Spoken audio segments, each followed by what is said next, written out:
Di mana ditemukannya? Kata Allah, wa nunazzilu minal Qur'an. Solusinya ada dalam Al-Quran.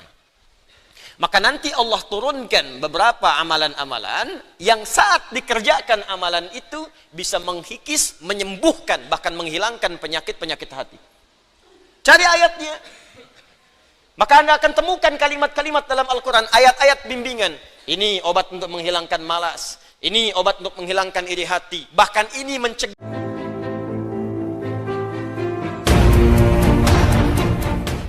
Kalau Anda terkena penyakitnya dan divonis menjadi bagian dari ahli penyakit itu, misal yang sekarang terkena misalnya kena corona atau kena yang lain, kena cancer, kena macam-macam, maka Allah ajarkan zikir yang selanjutnya yang bisa Anda bacakan.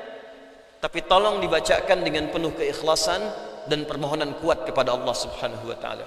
Saya akan gabungkan 3 surah sekaligus.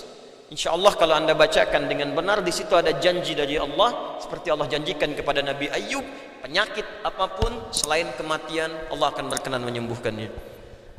Pertama, saya urutkan dulu dari urutan ayatnya. Quran surah ke-17. Quran surah 17 Al-Isra. Ayat 82. Sudah? Ayat 82. Disambungkan ke Quran surah ke-21 Al-Anbiya. Ayat 83 sampai 84. Nanti saya bacakan ayatnya. Terakhir ditutup dengan Quran surah pertama Al-Fatihah ayat 1 sampai 7. Quran surah ke-17 Al-Isra ayat 82, Quran surah ke-21 Al-Anbiya ayat 83 sampai 84, dan ditutup dengan Quran surah Al-Fatihah ayat 1 sampai ayat 7. Sekarang perhatikan baik-baik. Awas, ini bukan ilmu takatik ya. Ini isyarat Al-Quran. Wa nunazzilu minal Qur'ani ma huwa shifaa'un. Ini poinnya. Wa rahmatul lil mu'minin wa la yazidul zalimina illa khasara. Wa nunazzilu minal Qur'an, dan kami turunkan dari ayat-ayat Al-Quran itu ma huwa shifaa'un, ada yang bisa menjadi syifa. Apa itu syifa? Obat. Apa itu obat? Syifa. Ibu syifa, ibu obat. Baik. Obat penawar itu ada 2 nama. Seperti penyakit pun ada 2 nama. Satu, obat bagi penyakit fisik yang standar, disebut dawa namanya, dawaun. Penyakitnya daun, obatnya dawaun. Ya, ada riwayat mengatakan likulli da'in dawaun. Setiap penyakit pasti ada obatnya. Kecuali kematian. Ya, kecuali kematian. Selain kematian, kata Nabi, ada obatnya. Ya, kalau kita mau kreatif, kita dapatkan analisis, dapatkan hadir. Ya, likulli da'in dawaun. Da itu penyakit fisik. Ya, pusing, sakit perut, sakit gigi, macam-macam. Kata Nabi, Anda kreatif, dapat obatnya. Obat untuk fisik ini disebut dawa namanya. Ada yang kedua, disebut dengan maradun. Maradun. Marad itu lebih kepada penyakit hati, penyakit jiwa, roh. Ini Quran surah kedua Al-Baqarah ayat 10, fi qulubihim marad fazadahumullahu marada. Ada orang-orang munafik yang kena penyakit. Fisiknya sehat, kuat, ke masjid nomor 1, saf pertama dia. Cuma di hatinya ada penyakit. Ya, masuk masjid nyanjung Nabi, keluar masjid mencela Nabi. Nah, itu penyakit, hati-hati. Masuk masjid nyanjung-nyanjung, keluar mencela-cela. Di depan berkata baik, di belakang menjelek-jelekan. Nah, itu sakit. Nah, itu sakit tuh. Ya. Apa penyakitnya? Marad. Obat penyakit hati ini, maka namanya bukan dawa, tapi disebut dengan syifa. Syifa. Syifa'un. Tahan, pelan-pelan. Jikalau ada orang iri hati, orang dengki, mohon maaf, orang terkena penyakit hati yang lainnya, maka obatnya tidak akan pernah ditemukan di apotek atau di rumah sakit tertentu. Silahkan Anda datang ke Kimia Farma, datang ke apotek-apotek yang Anda dapatkan di sekitaran, Century dan sebagainya. Tanyakan, ada enggak obat penyakit hati? Ada enggak obat iri hati? Ada enggak obat dengki? Enggak akan ditemukan. Kenapa? Karena mereka khusus menangani penyakit-penyakit fisikal, disebut dengan daun. Tapi kalau syifa, maka ini erat kaitannya dengan penyakit yang pertama ini, penyakit hati. Di mana ditemukannya? Kata Allah, wa nunazzilu minal Qur'an. Solusinya ada dalam Al-Qur'an. Maka nanti Allah turunkan beberapa amalan-amalan yang saat dikerjakan amalan itu bisa menghikis, menyembuhkan, bahkan menghilangkan penyakit-penyakit hati. Cari ayatnya. Maka Anda akan temukan kalimat-kalimat dalam Al-Quran, ayat-ayat bimbingan.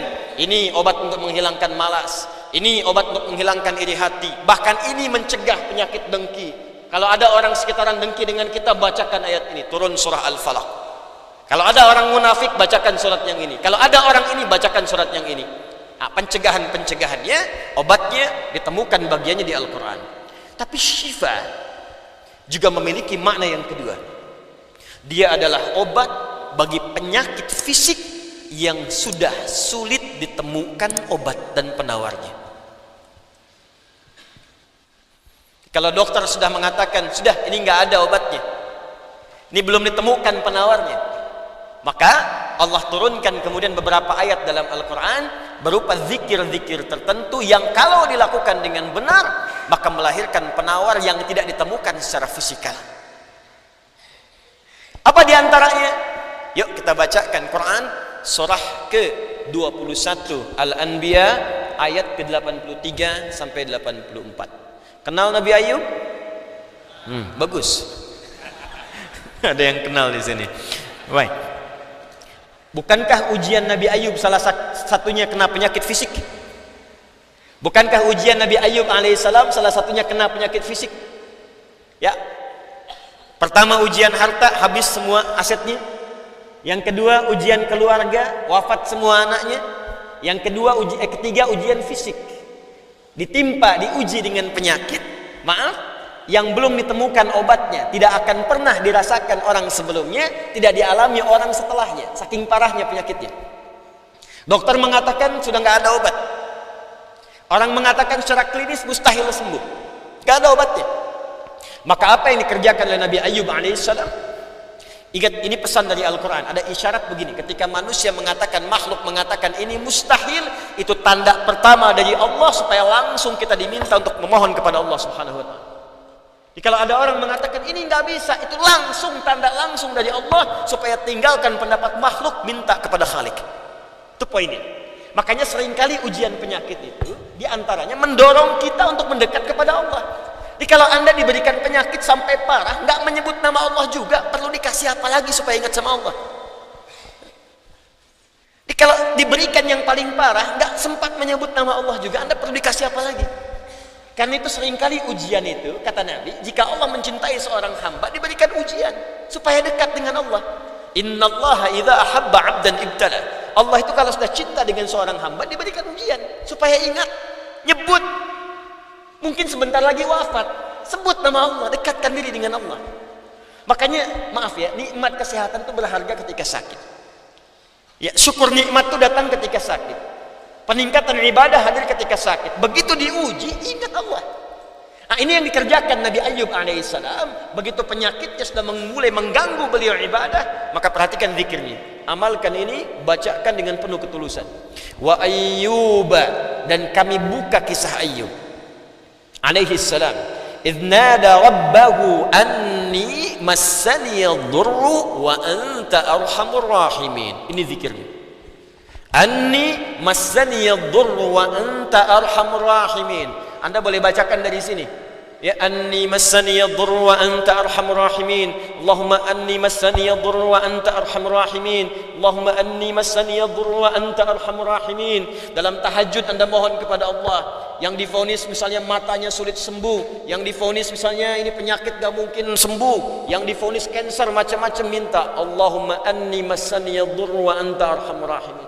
Ya Allah, penyakit ini sudah mulai mengganggu saya untuk bisa fokus ibadah kepadamu. Ini kuncinya. Jadi kalau bacakan ayat ini, arahkan ke kepentingan ibadah. Jangan cuma minta sembuh. Sebab yang pengen sembuh pun banyak. Jangankan Anda, yang lain pun pengen sembuh. Apa motivasinya supaya Allah cepat sembuhkan kita? Maka dekatkan kesembuhan itu pada kepentingan ibadah. Minta, ya Allah saya pengen sholat. Berikan kesembuhan pada kaki saya untuk bisa melangkah. Ya. Ini peserta karantina Al-Quran, mungkin sebentar lagi akan datang kisahnya.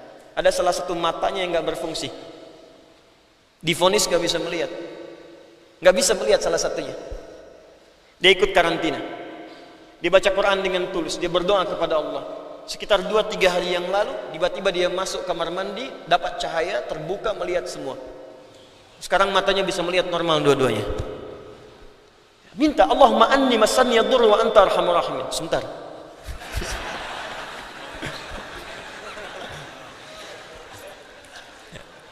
Ya Allah, ini penyakit sudah mulai mengganggu saya untuk ibadah. Saya pengen ke masjid ya Allah. Saya pengen Jumatan.